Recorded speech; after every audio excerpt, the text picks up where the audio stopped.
Assalamualaikum warahmatullahi wabarakatuh. Baiklah, apa khabar murid-murid semua? Cikgu harap semuanya sentiasa dalam keadaan yang sihat untuk kita teruskan belajar Bahasa Melayu tahun 5, tema 6, Sains, Teknologi dan Inovasi, unit 16, Sains dan Kehidupan, tajuk Sains dan Makanan, kuasa magnet. Baiklah, kita akan belajar aspek tata bahasa. Standard kandungan 5.3, memahami dan membina ayat mengikut konteks. Standard pembelajaran 5.3.1, memahami dan membina ayat tunggal dan ayat majmuk dengan perluasan subjek dan predikat mengikut konteks. Objektif pembelajaran 1. Membina ayat tunggal dengan perluasan subjek dan predikat dengan betul. 2. Membina ayat majmuk dengan perluasan subjek dan predikat dengan betul. Kriteria kejayaan 1. Membina 4 ayat tunggal dengan perluasan subjek dan predikat dengan betul. 2. Membina 2 ayat majmuk dengan perluasan subjek dan predikat dengan betul. Cikgu harap murid-murid telah pun bersedia untuk kita belajar bersama-sama. Baiklah, kita akan belajar tajuk sains dan makanan dahulu.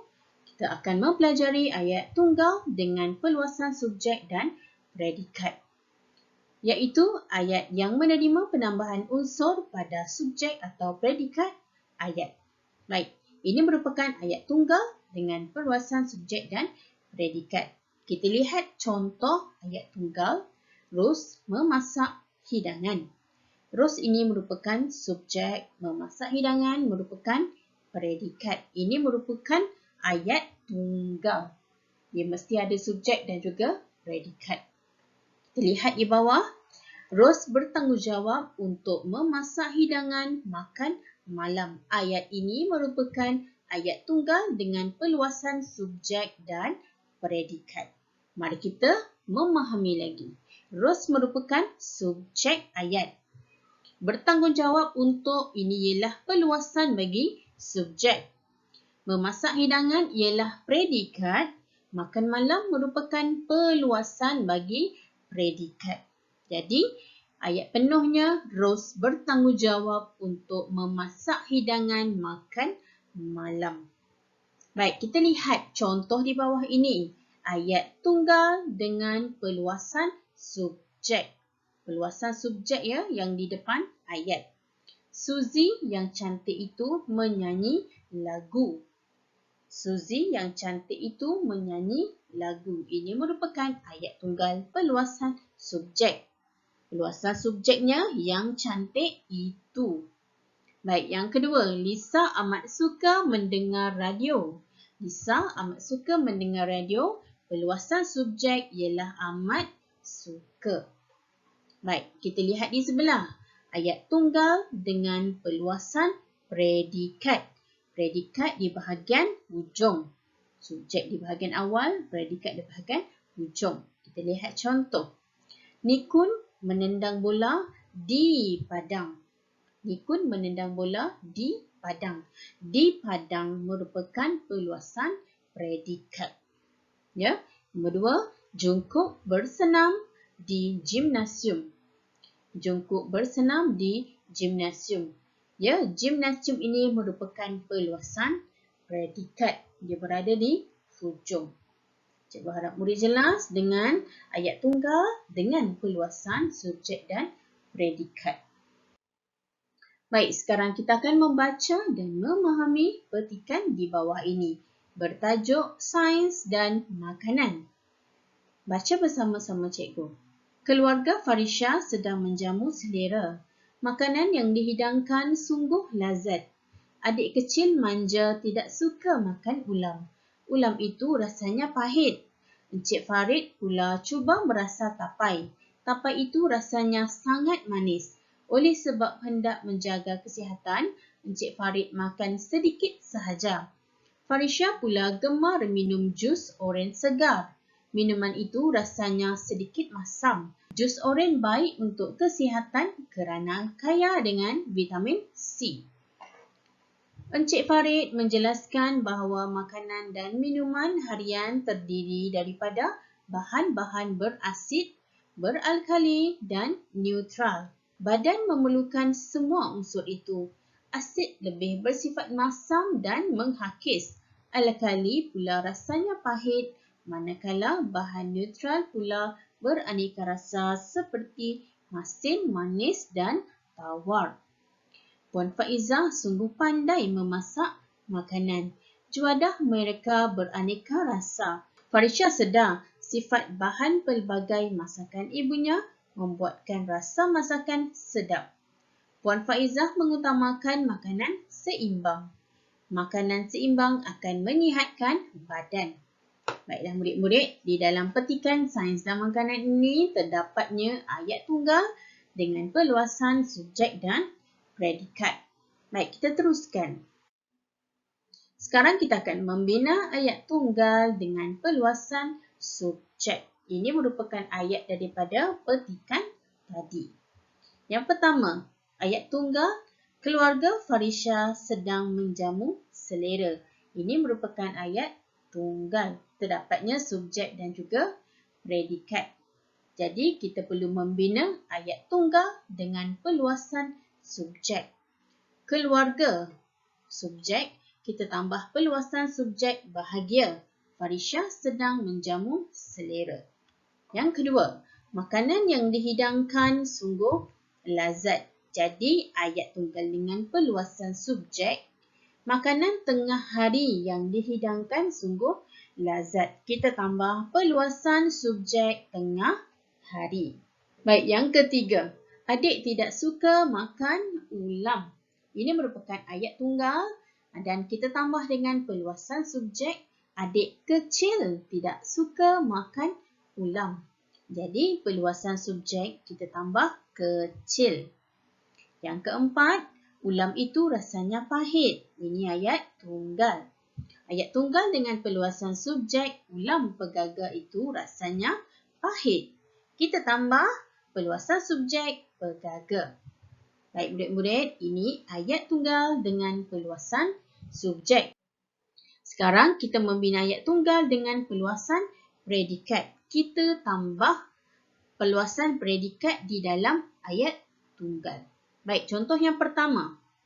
Keluarga Farisha sedang menjamu selera. Ini ayat tunggal. Kita tambah dengan perluasan predikat. Keluarga Farisha sedang menjamu selera di ruang makan. Di ruang makan ialah perluasan predikat. 2. Puan Faizah pandai memasak makanan. Ini ayat tunggal. Puan Faizah pandai memasak makanan tradisional. Ya, ini ayat tunggal dengan perluasan predikat. Kita tambah tradisional. 3. Farisha gemar minum jus oren. Ini ayat tunggal. Farisha gemar minum jus oren segar. Ini ayat tunggal dengan perluasan predikat. Kita tambah segar. Baik, yang keempat. Encik Farid makan sedikit sahaja. Ini ayat tunggal.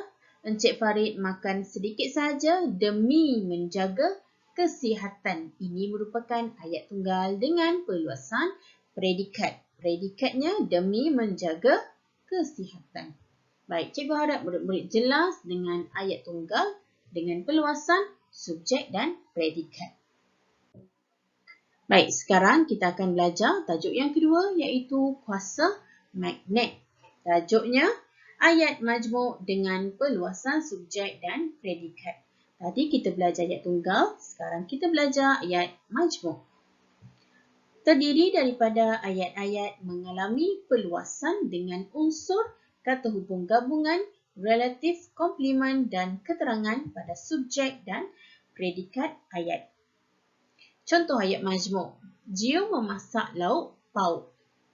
Gio menghidangkan makanan. Di dalam ayat majmuk mesti ada kata hubung. Kita menggunakan kata hubung lalu.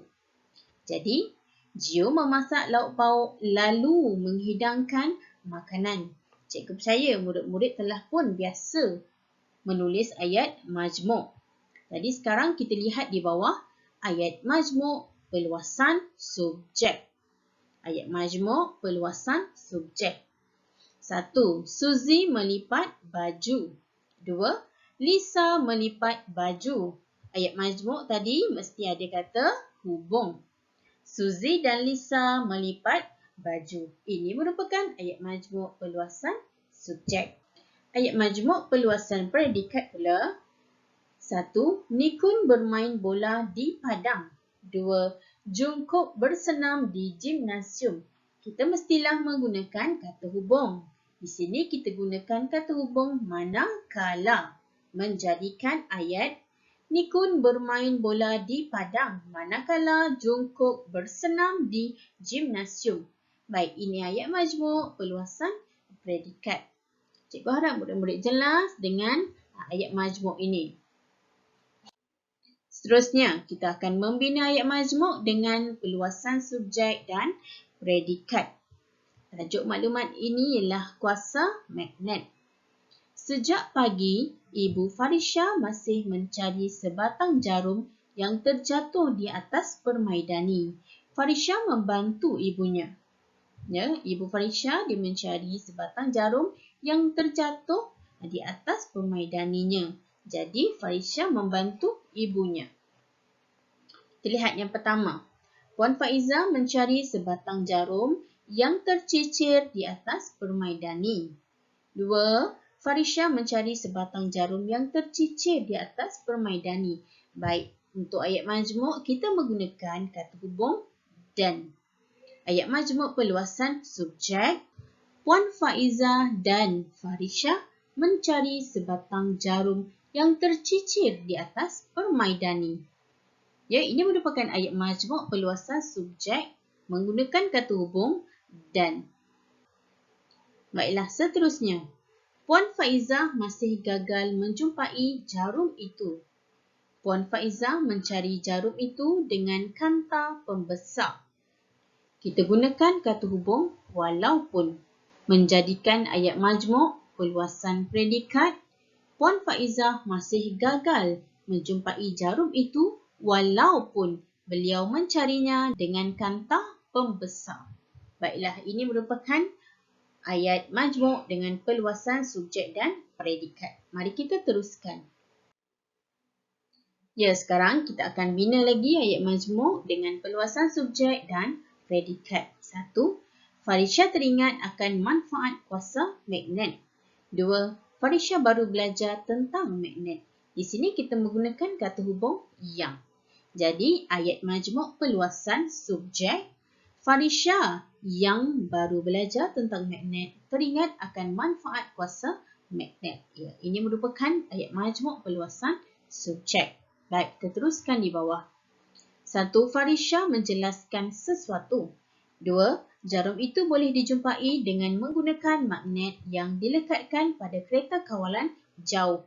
Kita menggunakan kata hubung bahawa. Baik, ayat majmuk perluasan predikat. Farisha menjelaskan bahawa jarum itu boleh dijumpai dengan menggunakan magnet yang dilekatkan pada kereta kawalan jauh. Baik, murid-murid, telah siaplah ayat majmuk dengan perluasan subjek dan predikat. Baik, sekian saja video pada hari ini. Terima kasih kerana belajar bersama-sama dengan cikgu. Jaga kesihatan diri. Assalamualaikum warahmatullahi wabarakatuh.